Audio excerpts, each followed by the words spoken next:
Oh my gosh, here they come. Here are the stars of the show making their way. Okay. Park it out for them.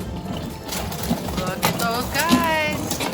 I am a first-time visitor and I want to know how we play this game. Oh, it's so exciting. So, at 2 o'clock, we are going to have the tickets. You get one ticket for $2 and three for $5. Great. And then they're color-coded. So, when that color yellow is done, that's that session. And we have the chickens out there, and we've Yep. been feeding them crazily. Okay, And so they're well fed, so they're well fed. ready to Poop it up. let go. They're-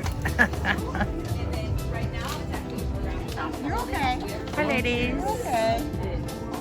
You're okay. Hi, ladies. Are you ready to poop? Keeping her in the Thunderdome.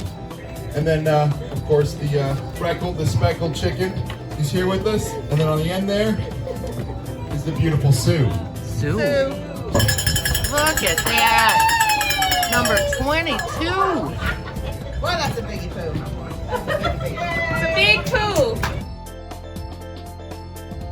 All right, if you're just joining us while we wait Got it. on the bowel movements, we're doing chicken jokes. Anyone's free to come on up and share. We do it, the scores based on applause. I am a very harsh critic, and so the current leader is Amy at 2.8. Amy's back again to beat her 2.8. And make sure to listen up. Let's hear it for Amy. Thank you, sir. Why did Mozart hate chickens? Why? All they say is bok, bok, bok. That's a classic. That's an oldie but a goodie. Let's hear it for Amy and Bach, Bach, Bach.